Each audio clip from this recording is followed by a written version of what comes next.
Good evening guys. Assalamualaikum. Gimana kabar? Baik? Alhamdulillah baguslah. Ya mau cerita sedikit ya tentang baru ditutupnya McD Sarinah Tamrin ya kemarin.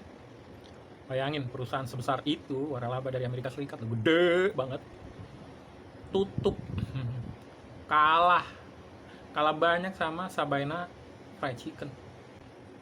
Ini membuktikan bahwa kalau yang gede kuat itu belum tentu bisa tahan lama ya. Buktinya yang kecil Sabana Fried Chicken bisa punya anak di mana-mana. Ya gitulah kira-kira. Saya kenal McD itu udah 30 tahun, bahkan pada saat baru pertama kali buka, dan marketing PR-nya, public relation-nya pada saat mau launching McD ya, baru dibuka pertama kali dan dibawa sama Bambang Rahmadi. Wah, itu ditangani sama Indo PR. Kebetulan saya kenal dengan direktur komunikasinya, direktur PR-nya Indo PR, Miriam Tulevski. Wah, salah satu sahabat saya dari Australia. Bayangin. Ya, saya kenal sama dia di Pasar Baru dengan adik-adik kelas saya. Karena kebetulan saya ngajar bahasa Inggris ya, asisten dosen. Terus adik-adik kelas saya ngeledekin saya, ayolah Bang Sidik, tuh ada bule, ayo dong buktikan kalau memang jago bahasa Inggris. Akhirnya saya dengan sengaja cari cara supaya bisa kenalan dengan dia, dan dia tahu kalau saya pura-pura, dan akhirnya kami kenalan, dan ujung-ujungnya dia mempromosikan McD yang sedang dia tangani.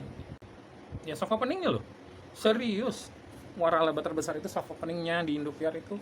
Saya akhirnya bawa teman-teman untuk dengerin Miriam Tulevski ngomong, dan dia juga bawa sampel burger Big Mac yang pertama kali dirasain oleh mahasiswa di kampus saya.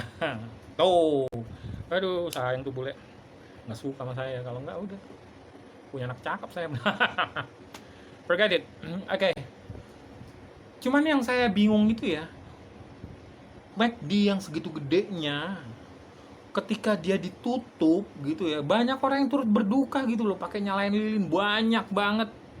Rata-rata nggak ngerti deh itu tipenya apa, giliran banyak orang yang tewas karena pemilu ya, petugas TPS gitu ya, atau ketika para nakes, anak-anak kesehatan gitu, sama para medik bertugas menghadapi corona meninggal, itu nggak ada yang kayak gitu. Ini dia juara laba ada gitu.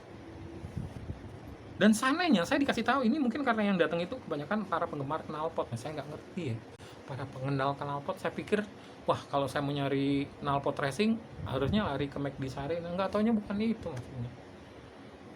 Beneran saya kepingin nyari knalpot racing kalau bener di McD itu bisa ada gitu. Nggak taunya bukan. Padahal saya tahu persis waktu pertama kali buka itu mulai dari tahun berapa ya, 30 tahun yang lalu lebih. Saya usianya masih 20. Nah, ketahuan kan umur gua. Katro. Ketahuan kan jadinya umur saya berapa. Waktu saya masih mahasiswa, kemudian itu baru pertama kali dibuka, karena kan orang Indonesia belum akrab yang namanya burger ya.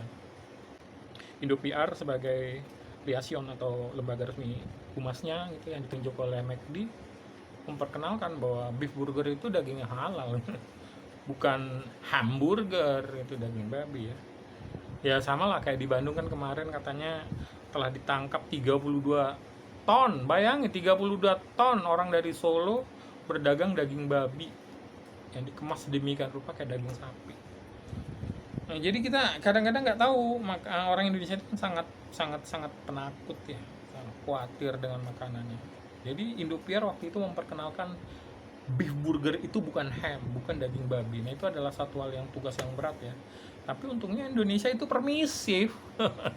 Permisi, permisi. Ya buktinya apa? Dari tempat nongkrongnya ABG pada saat waktu saya masih kuliah dulu, sekarang jadi tempat nongkrongnya orang cari knalpot. Nah itu ya, saya nggak ngerti gitu. Kenapa jadi orientasinya berubah? Biasanya tempat nongkrong cari ABG gitu ya, kok berubah menjadi tempat nongkrong cari knalpot? Aneh gitu. Aneh banget. Ya, Ya mudah-mudahan juga ya nanti yang di BIP di Bandung juga begitu. Cuman masalahnya itu loh, aneh banget, aneh. Kenapa itu ada orang gitu ya, sempet-sempetnya ini ya lagi PSBB gitu ya, ngumpul cuman buat nyalain lilin kayak seolah-olah turut berduka gitu. Katrok banget nggak, norak banget nggak, seolah dia nggak peduli gitu. Ya mereka mungkin, saya menduga mereka ini ya pendukung para pencari Tuhan nih, bukan salah, para pencari knalpot itu ya. Ya gimana enggak, dia ya iyalah virus corona lagi nggak ada takut, oh virus HIV aja nggak takut, apalagi cuman corona. Aduh katrok banget, norak nih orang Indonesia tuh norak. Kayak nggak ada sabana gitu, kayak nggak ada hosana gitu. Dari namanya kita udah tahu ya, sabana itu pasti orang Padang, hosana pasti orang orang Medan. McD. Aduh, plesetan aja serem-serem dulu waktu zaman saya masih sekolah dulu, masih kuliah ya. Serem loh nama McD itu plesetan. Ya kira-kira gitulah. Artinya kita memang serba kagetan, bangsa yang gampang banget gitu dimanipulir sama berita, sama lembaga. Dan kita jadi permisif. Saking permisifnya kayak gitu. Berubah fungsi. Tapi saya bersyukur McD di Sarina Tamrin itu tutup ya, bersyukur ya. Karena saking keselnya saya tuh sebenarnya niatnya pin ngebom. Untung aja udah tutup. Tapi kan pernah ya dulu ada di situ yang teroris ngebom ya di seberangnya McD ya. Jakarta Theater kalau nggak salah itu. Tapi orang Indonesia nggak ada yang takut kan. Ada teror di sana malah tembak-tembakan sama polisi malah tetap ada di situ. Ada yang jualan sate, jualan teh botol. Aduh, nggak ada yang takut orang Indonesia. Padahal itu teroris lah mau ngebom Sarina. Ya katanya itu yang mau ngebom tuh terorisnya udah ngomong sendiri kok. Dia itu emang tempat pusat para homo kumpul. Jadi dia mau menghancurkan Sarina itu McD itu sama Jakarta Theater tentunya. Jadi targetnya memang dia ingin menghancurkan ceritanya. Tapi ketika ditanya, oh sebenarnya pusatnya kejahatan itu di gedung DPR, dia nyasar katanya. Wah kalau begitu nyasar, saya mendingan ke gedung DPR gitu kira-kira. Saya Sidik Rijal, wassalamualaikum.